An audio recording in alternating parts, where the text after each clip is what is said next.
about you, and at the same time, we'll talk about children and men because they're very involved in our lives. Okay, you're welcome to West Corner again. My name is Rose Blossom. We're streaming live on Galaxy Television and social media handles at Galaxy TV or Galaxy TV Web. And also we have our YouTube channels, which are Galaxy TV Entertainment, Galaxy TV News, and Galaxy TV Comedy. So you can like, subscribe, and share. Please, thank you very much. Also, we have our app on Google Play Store and Apple Play Store. So you can just type in Galaxy Television and download the app to watch all of our live programs live and direct, and also to be part of the show. I'm not doing the show alone as usual. I have my co-host in the building. Hi, Covenant.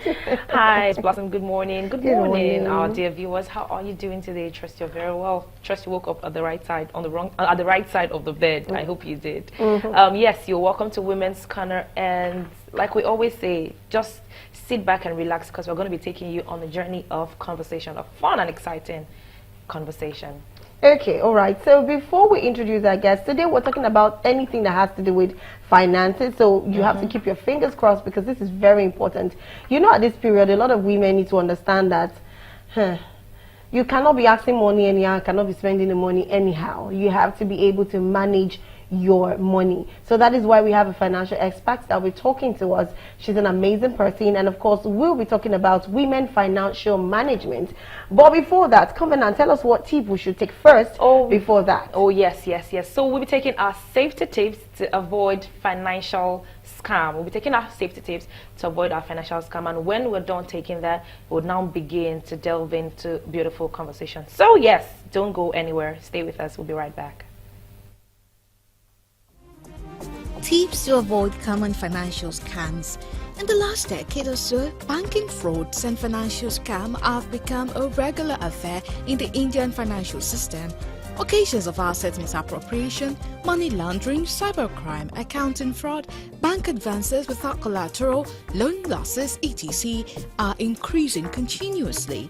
In this age of globalization, not only in India, there are a large number of scams and frauds worldwide which vanish billions of dollars from investors directly or indirectly, impacting the global economy, financial systems, and lives of common people. The improved technology, internet usage, and the digitization has made life easier for everyone, with everything just a click away, be it online shopping, ordering food, or making payment, and so on. Generally, it happens that you get a phone, email, or message from an unknown person or company. Nowadays, scammers are on the telephone, at your door, in your mailing box, or online. So one always needs to remain cautious and careful. Financial scams and frauds can happen at any time, with anyone, anywhere. Massive scams and frauds are out of our control to identify. Don't respond instantly to a phone call, letter, or email. If you receive an email congratulating you that you've won the lottery, to avail lottery benefit, first you have to pay taxes and other charges. Please note that nobody can win the lottery if they did not enter. Avoid calls asking for charity and donation for victims, as it may target them to steal your credit card information. Don't download software from pop-up windows, or don't click on any hyperlink, as it may target you to gain your personal information to access your bank account. Install antivirus software and update it periodically. Always strengthen your password and make it tough to crack. Frequently change your password to protect your bank account and other sensitive information. Do not wire your money or credit or debit card to a stranger or who claims to be a friend or relative. Do online transactions from safe and reputed websites. Don't give your financial information to an individual or business you don't know. Sometimes scammers call and claim to be from a government agency asking for your personal information, as it requires to be updated. Whenever you use a credit or debit card, beware that it can be cloned to obtain financial advantage or use your balance. Furthermore, never let your card out of your sight while making payment. To avoid check frauds, don't sign the blank check before completing all details, including the amount. Keep checkbooks in a safe place, and better to use net banking rather than checkbooks. Right, welcome back. Yes, we're still talking about women financial management, and of course, there's something that just occurred to me. It's been a long time we took a cooking tip. Yeah. It's been a long time we salivated It's been a long time. The viewers wanted to know. It's been a long time. The team behind the camera has said, what is all this now? Blossom, why are you doing this? So yes, before I introduce my guest, I know it's new, but before I introduce my guest, I want us to go on a break, and right after the break, I'll be taking a cooking tips. Guess what our cooking tips are for? I love rice. I love rice too. You love rice too? Like every day, every single time? Not every single time, but let's say every day I can. I don't mind. Give me rice. Make it porridge rice, concoction rice, fried rice. So far is rice. Rice. I can take it all year long. So yes, let's quickly go for this cooking tips. And of course, it's the rice sauce. Rice sauce, rice with sauce, sauce and rice. Oof. Just watch this. Don't salivate. Don't tell me I didn't tell you. I told you. I warned you. But let's watch this one. And when we come back, we'll introduce our guest. Of course, she's sitting pretty, waiting for us to bring her on. So right after that, we'll just continue the program properly. Stay with us. We'll be right back.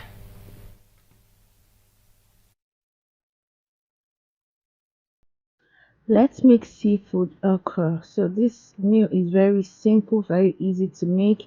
Let's go through our ingredients. We have our snail, we have our crab, we have our jumbo prawn, medusa fish. You can use any fish of your choice.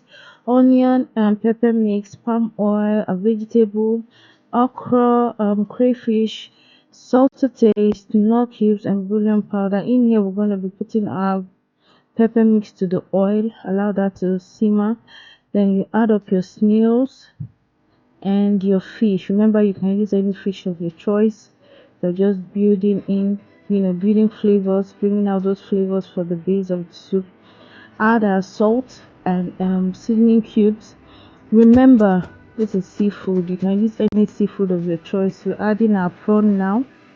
We're adding our prawn.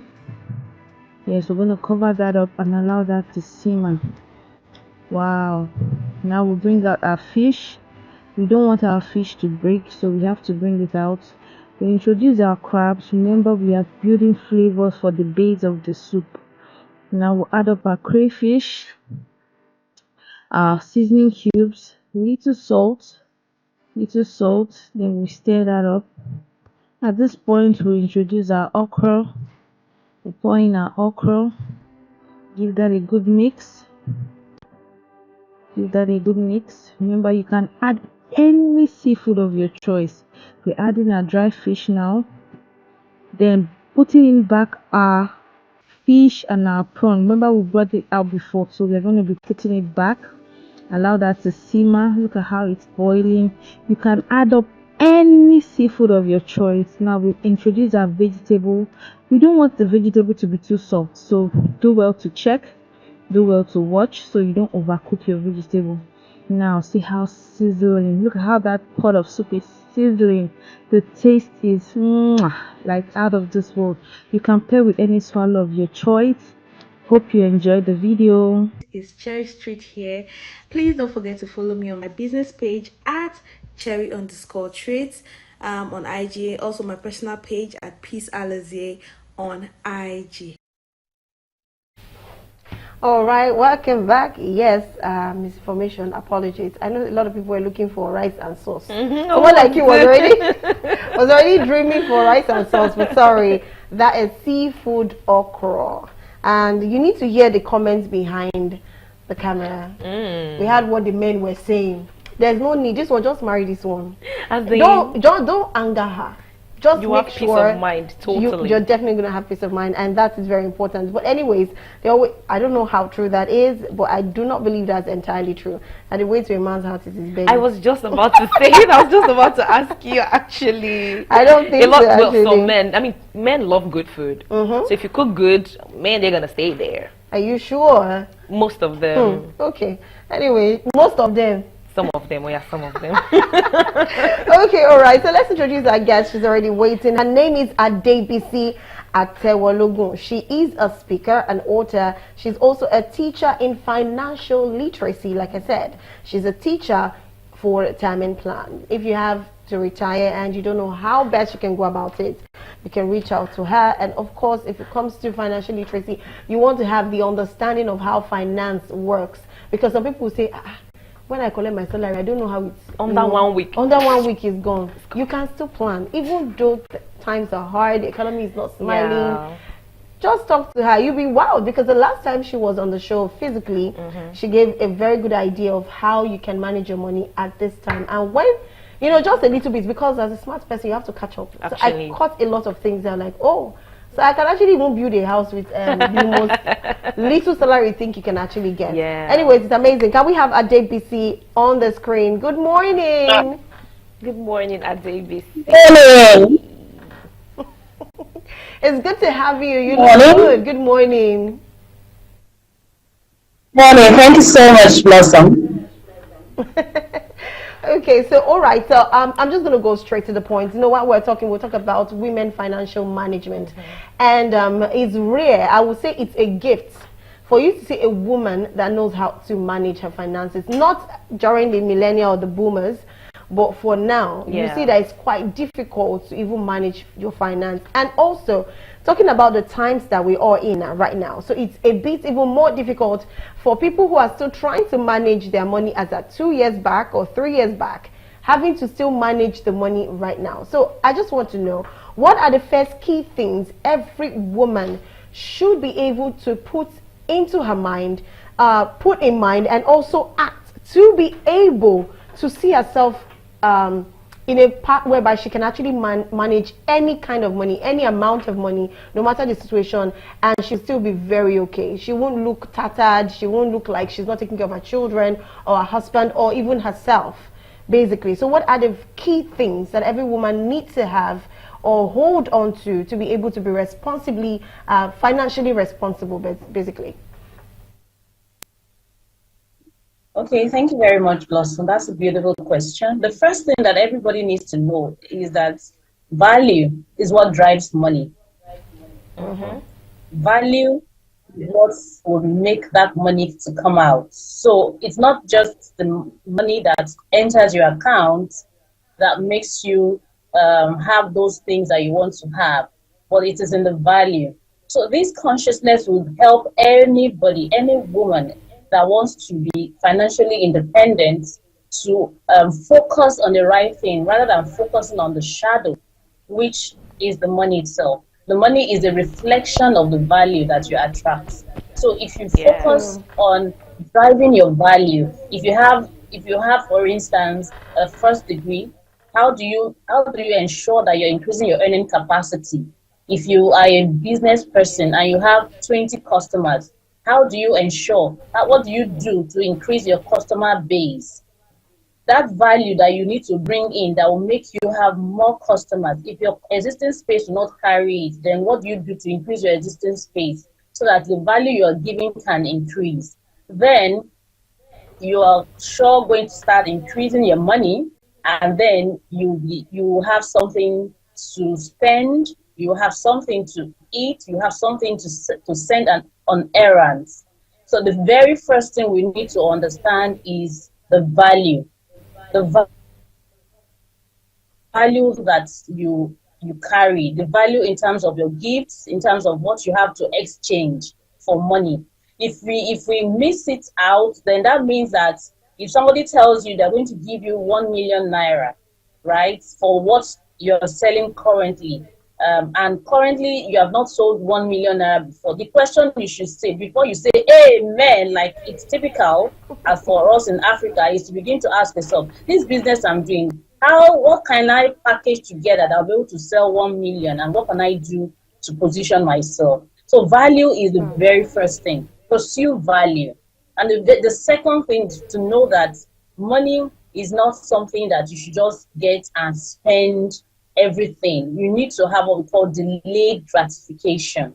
Delayed gratification means that, see, if I spend as I earn, everything that I'm earning, if I'm spending it, it means that I would continue to work all the days of my life. But it's not possible to do that. So it means that you have to understand that as much as you feel like spending, you cannot afford to spend everything you earn. You have to set aside some money that will help you to prepare for expansion in your capacity and for unforeseen circumstances. There's a law, Parkinson's law. It says that as your income increases, so will your expenses increases. It's a natural thing because we have insatiable needs. But if you understand that this Parkinson's law exists, you have to consciously ensure that you work against that law. Meaning, as the money is coming, you are not you are able to control yourself and not spend everything as it comes. Rather, you set aside some money for other uses, for future use, for expansion, and several other things. A lot of times, the reason why women are having issues of abuse or and the mismanagement, the disrespect from people is because most times they don't even understand the power that they have. As a woman, you have power with your emotions. You have power to be able to control that emotion and use it very well. Many times when you understand this, you save and you become attractive. Like you guys said, that the road to the man's heart is the food. The road to stay for the man to stay there and look beyond how beautiful and how well you are able to cook is financial management for the woman. Ask any man. Any man would really love to have a woman that has financial intelligence, because once you have financial management skills, it means that you'll be able to build a future with you. So it's very important that the first thing that you know, like I said, is value. The second thing is for you to have delayed gratification. As a farmer, for instance, the oldest occupation in the world is farming. If you have seed and you plant your crops, by the time you harvest, you eat everything. By the time the next planting season comes, what will you plant? You won't have anything to plant again. Why? Because you have consumed all the harvest that you have. But if you set aside seed and you set aside the one you are going to eat, by the time the next planting season comes, you have something to fall back on. And yes, money will never be enough. You always have several needs. And that's where the next point comes in, priorities. You really need to have priorities and values that will tell you, see, at this current level, this is what I can afford. This is what I can take. When my income increases, I will go for the higher one. But for now, you have to be true to yourself to know what you can afford per time and work with it with your full chest up, knowing that you're going somewhere. But as much as possible, you need to have that mind that, see, this level that I am, this is what I am earning, this is what I can afford. I am working to ensure that I live within my means, and I'm setting aside some money to increase my earning capacity and for unforeseen circumstances. So once you have this basic understanding, you are good to go. Another thing that I would say is this: when you don't budget, when you don't plan your money, the money will find its way to other things. It's like, my name is Adebisi. If you call Adebisi anywhere, I would turn because I would want to know who is calling me. Budgeting is you giving your money's name, that, see, oh, this money that I am earning, this is what I'm going to use this for, this is what I'm going to use this for. Before you spend the money, make sure you give your money name. Otherwise, it will answer to any name, and at the end of the day, you just realize that the money disappears. You're not sure. At one point, you had X amount in your account, and before you know it, the money is all gone. So budgeting is very important. If you don't do budgeting, if you don't understand value, if you don't understand delayed gratification, if you don't understand prioritizing and living within your means, then financial management will just be something that is like oblique to you. You will not be able to live and see that grow. For you to ensure that you grow, you first have to understand how to make money, and that's the value part of it. And then not talk about how you spend, which is those things that I've outlined. Once you understand this, you sometimes it's not as if we don't know these things, but sometimes we need to be accountable. We need to have self-mastery, and a lot of times we're not really accountable to ourselves or to other people, and that's where we have those issues. So the first thing I usually tell people is, do you budget at all? Do you plan your money before you spend it, or do you just spend as it comes? If you have not been doing that, then you need to start doing it. And one of the things that you need to begin to do is to begin to record your expenses. Record it and understand all those areas where money is hiding. Those small monies you think they are small, they are not really small. And by the time they accumulate, you see that the money has entered a particular level. And that's 500 naira today, 1,000 naira tomorrow. At the end of the month, can accumulate to up to 10, 15,000 naira if you're not careful. So you need to pay attention to see where is this money going to. It's not one spirit that is coming to steal money from your account. It is you. So once you're able to see, write out your expense and see all those things, then you begin to plan and say, okay, this one that I have spent on this, how do I reduce it? What do I do more of? What do I do less of? And then you now set a standard. Okay, my standard is to save, for instance, say 20% of my income. But right now, if I'm not able to save, how do I get to that point where I'm able to save 20%? By the time you record all your money, you will see the one you are going to spend less of.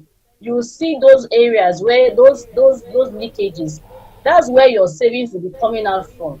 And then for the first month, you might not do up to 20, you might do 5, you might do 10. Then gradually, you now get to that 20% per month savings that you want to achieve. Okay. It doesn't just happen automatically. And one of the major mistakes that people make is that they determine that, okay, they said my New Year resolution is to save 20%. And then they think that they can just wake up and start saving. If you have not been saving before, and you determine, and your determination is very strong, you want to start saving 20% because you heard somewhere that the least you should save is 20%. You will default at some point, because after saving that money, before you know, you will go back again and go and carry the money and spend it. Why? Because you have not been able to identify all those leakages. So when you identify the leakages, then you can begin to gradually build up your savings and build up and clean it up, organize it to the level where you say you are living within your means. All right.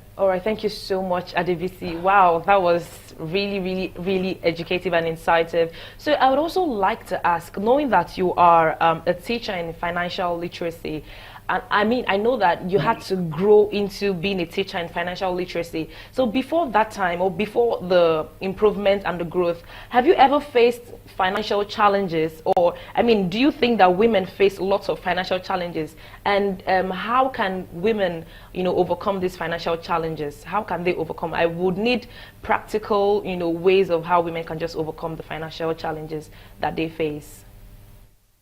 Okay, thank you very much. Yes.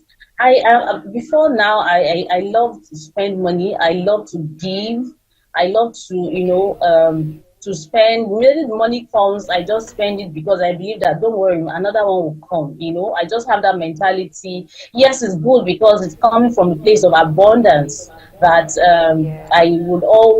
money would always come, because I'm a value-driven person. But I noticed that I couldn't account for those monies, and before I knew it, it has gone, and then I would have to dip my hands into savings and go back again, and the cycle continues. So there are a few things that I did that started helping me. The first thing is I planned how much I want to give, and once I reach that limit where that amount that I want to spend has I've been earmarked to spend, as in they have been spent, I carry over every other form of giving to another period. So that's way I'm not giving. Even if you tell me that heaven is going to fall, I need this money and all of that, I will tell you, see, I love you so much, but you see, I cannot give beyond my capacity per time. So please, if you can find a way to get that help elsewhere, fine. Otherwise, I can only afford to give when it is next month. Well, that's when I was earning as a salary earner. It really helped me because my heart of giving is so strong. But by the time I started doing this, it helps people to understand that, see, this person has planned her expenses, she has planned her giving, and if I queue in for next month, I will get. Otherwise, I have to look for other alternatives. I realized that heaven didn't fall because I found it very difficult to say no. when people ask at some point, I found very difficult. So that way I was able to help myself in terms of giving. And in terms of how I spend the money, some things that I did was to buy some things upfront, buy all the things that I need to do, basically like the food. I cook from home, and then I make sure that if I'm going to eat out at all, I reduce it. So that way I'm able to control what I have, because I buy in bulk and I'm taking my food. And if I'm going to eat out, I know that I can afford to eat out more than once, and I have a limit that I've already set for it. It also helped me greatly. So what I know I'm left with is my transportation fare, and I know that that way my savings is secure. So a lot of times we really need to be very intentional about these things. And then of course there is always a point where if you're not very careful, you will not understand that you need to spend money for your personal enjoyment. At some point I forgot myself completely. As a woman, I was not spending money on myself. So I told myself, no, I will spend money for myself, but I will plan it. So if what I do sometimes is I just have my times where I know that, okay, this is the time when I will spoil myself a bit. So I take time to set aside money for me to have my baby girl, like for instance, maybe see a movie or do something for myself, buy myself some clothes or something. I plan it maybe quarterly to do that. So that way I have already marked it, and it helps in how I was able to come out of it. So bulk purchase is very good. Planning ahead is very good. Setting limits for what you give is also very good. Thank you very much. That was amazing. Very, very insightful and very deep. Now, I have two questions. So I'm just going to put them together because of our time. Our time is almost fast spent or almost gone. So the first question I'll ask is, how can, what are the most important considerations that women have to have when planning for their retirement? Because you see, most times I feel like it's the men that always plan for their retirement.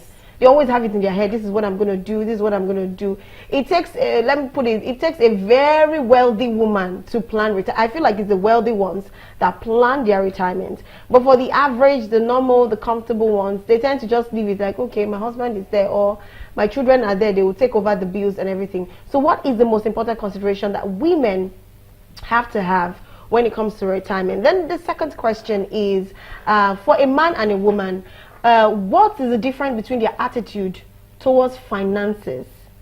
I just need to know the difference. Like, why is it always that a woman tends to be more of the spender, but somehow I feel like we're more of the saver than the spender, and the men are the spender. So I just want to know, what is the difference between the both attitude, and why is there always mixed up? Because you hear men saying they spend my money, women I work, women are spending the money and all of that. But the truth of the matter is, we are not spending your money, we are saving your money. We're helping you manage your money. I don't know how to say this, but who am I to say that when we have an expert in the house? So please go ahead. Can you answer the two questions? Thank you. Okay, when it comes to retirement planning for women, there are different ways to go about it. And it begins with you understanding, having a vision of where do you see yourself in a couple of years' time. At that time where you are not actively earning, where do you see yourself? And some of the mistakes that women make is that they assume that, don't worry, my mom will take care of it, or my father will take care of it. No. Once you begin to take responsibility for your life, you also take responsibility for your retirement, right? And part of the things that we need to do as women is to have like a fund where you save, and that savings will get towards you acquiring assets that will be earning money for you while you are still earning actively. Meaning, if you save and you're saving consistently, you save for the first 5 years, for instance, to buy land in a good location, and then begin to save towards ensuring that you develop the land. Work with real estate experts. Don't just go and assume. Make sure you do your due diligence. There's no crime for a woman to buy land, whether married or single. It is how you present it to your spouse. For those that are married, that matters. And once you start taking those steps, It will motivate your partner. For those that are married, it will motivate your partner to also do same. If, for instance, your partner is a spender and you are the saver, and you buy the land, you say, okay, we have bought land, so because security is very important to a woman. Once a woman understands that, see, well, this I am secured in this aspect, she will relax. But if she's not feeling that security, she'll be worried, and it's going to affect the way she's displaying emotion to her partner. So take responsibility and begin to see how to buy assets. And once you start buying those assets, please ensure that the proper due diligence is done. And then there's nothing wrong with you earning rental income in your 40s, for instance. So if you start earning rental income in your 40s, it means that you can also position yourself to buy a house that you can live in by the time you're retired. So it starts with you saving towards buying land, and then saving towards having a rental property and a property that you can earn rental income from. And there are some different opportunities today. There's some investment opportunities that a room of a hotel you can buy and be earning money on, not necessarily the entire building, right? So there are different kinds of investment that you can begin to look at. Start earning it. Don't wait until when you are retired before you start doing all of that. Once you start doing it now, then it will be easy for you to scale it up. Like you have one, you now start working towards making it two investment properties or 3 investment properties, or other opportunities will start coming and showing themselves to you. But if you don't have the funds, you will not be able to position yourself for those opportunities. That's why we say you save for opportunities. You save to position yourself to grab opportunities when they come. And if you're not very intentional, you will not be able to hit the landmark. So you start today. I want to save to achieve my first 100,000. Once you achieve your first 100,000, well done. Then you start looking at, okay, how do I increase this from 100,000 to 500,000? You start working towards it. Before you know it, you'll be able to increase it to 1 million, and then you start looking at, okay, can this buy land? Okay, if it can buy land, which area? Who can I talk to? And then you begin to look at it that way. So once you have that progressive mindset, the retirement planning becomes a lot easy. So if you are taking care of accommodation, you now look at, okay, so how will I be eating at that time? What will I be doing? That's where you now begin to look at, okay, so what kind of business or what kind of thing can I do that will bring in money for me? And then that's how you begin to increase your investment portfolio, like spreading it from having some shares to having properties to having businesses like that. So it comes with a mindset that what value do I bring? So for women, the difference between women and men when it comes to money is that women are very emotional. Women have emotions, and and a lot of times if you're not very careful, you can allow emotions to affect your decisions in a way that you're not really able to think very deeply about it. But men are so logical and they think very deeply about things before they make their decisions. So if you are single, I would advise that before you make any decision, I love this property, I want to buy it, it fits my spec, ensure that you double check with a second opinion. Ask a lot of questions, somebody that is logical, so that you don't allow your emotions to affect your decision. And for the men too, men have that thinking long term, and sometimes they over process things, and because they are waiting, they waste time sometimes in making those decisions. So that's where the woman comes in. So you will balance things up by ensuring that you're able to balance the emotions part with the logical part. But generally women would save when they know that money is going to ensure that they are secured, because no woman wants to suffer. Women generally love where they will be very well taken care of. So once they know that this thing is going to help me to be more comfortable, it helps their brain to accept it, and then they begin to work towards it. And for the man, once you understand that, say, I'm doing this because I want to be able to take care of my family, right? You will be more intentional about it, and you will work things out. Thank you very much. I love my gender. We have it in our head. There's just this comfortability, this baby lifestyle we want to have. Catherine. I'm sorry, it's the way God created us. If God can allow man to sleep so that they could bring us out, it's because he likes us to just enjoy. He does not want stress. He doesn't want when the man will say, no, don't put the hands like this, don't put the face like this. I don't know, I'm just playing around. But anyways, it was an amazing time with you. Coming out here, right? Oh my God, it was an amazing one. I'm trust me. certain a lot of people got the full tip. And one of the most important thing I got was the value. Yes. The value for whatever your money can get, the value for whatever you can get. Actually, it's not just about the money, it's about what you you get, or what you buy, or how you want to invest your money with. That's what determines. See, someone can, from what I understand, someone can have 150 and another person has 80k or 50k, and someone who has 50k and 80k will do way better than someone who has 100 or 150. It just depends on how much the person has put value into that money. It's when you have value for that money, you'll be able to do amazing things with it. Anyways, want to appreciate you. Thank you so much for joining the Zoom interview. Thank you so much. All of us from Galaxy TV, we do appreciate you and we love you. Thank you. Okay, and that's all we'll be able to take from Adebisi at Tewologo. Remember, she is a in financial literacy. She is a teacher in retirement planning, and of course you heard from her, she's just an expert when it comes to finances. See, she has a lot for us, but most of the times when I feel like, okay, this is Christmas period, I'm supposed to ask her a question about Christmas. What do you think we should do? Should we buy a ram, a cow, a chicken, a turkey, or a pomo? Okay, all right. Just sign out so we can wrap up the program. Oh wow! I mean, what stood out for me was when she said, "Don't." I think she said, "Don't spend as you earn." I mean, that really stood out for me, and I really think that you should take that home today, my dear viewer. So yes, until we see you again, I mean, until we come your way next time, just keep learning, keep living, and keep loving. Stay safe out there, and Merry Christmas in advance.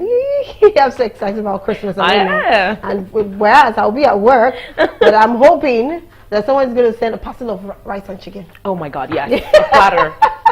Anyways, we'll be having, up next first is news on the hour. Right after that, we'll be having the buzz. Today is about lifestyle, relationship, and of course, we'll be talking a bit about fashion. We'll need to know the psychology behind that. Anyways, that's all. My name is Rose Blossom. We'll come your way again with I and our Covenant, obviously, at the buzz. Until then, just keep drinking water and mind your business. Bye for now.